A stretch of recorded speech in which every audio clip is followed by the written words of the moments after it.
Come in, have a seat. Let me tell you a story right quick.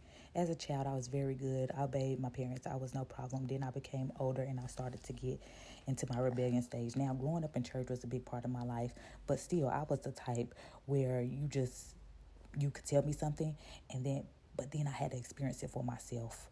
So I tried smoking and drinking, and I didn't like it. That just didn't suit me. I began to party in club, and that didn't fit me either. So I just ran and ran and ran from God. I knew I was called. I knew something was on my life, but I didn't know exactly what and when. It's just something kept pulling me back to God. So I was 1 foot in and 1 foot out.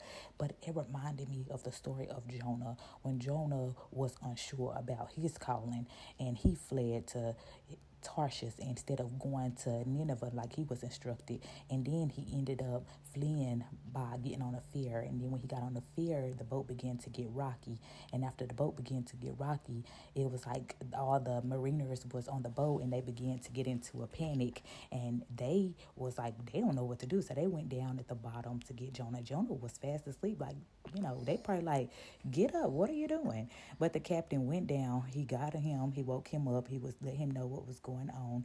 And then they ended up doing this thing where it's called casting lots. Casting lots is basically where you would go in and at the appropriate time you would like basically draw out certain things to come to like a determination. So then after that, they ended up saying, hey, it's basically you, Jonah. Like, you're the one who's causing this. You're the one who's doing this. So, once before they were saying, hey, Jonah, pray to your God that we would not perish. And it's so funny how they would even say that because they didn't even know the God who, that he served, but they trusted him enough that he could save them.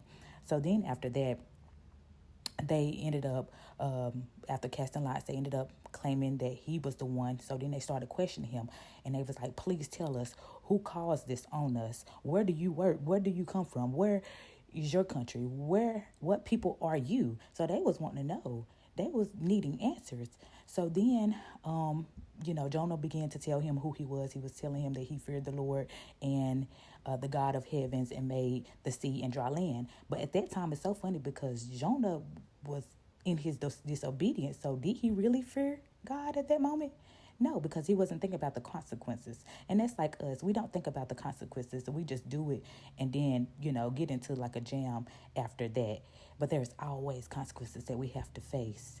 And it's so funny because even after that, they was basically asking him, what should we do to make the sea calm? Because the sea was just so in an uproar. So then after that, they threw him off and he ended up falling into the mouth of a fish.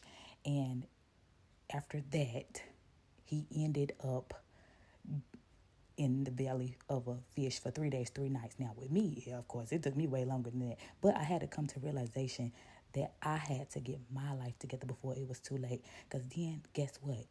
After I did, I started seeing a great manifestation upon my life. So don't be like me. Don't be like Jonah. In Jonah 1:16, it said, then the men feared the Lord exceeding and offered a sacrifice to the Lord and took vows. And someone else's disobedience could lead to one being saved. Have a blessed day.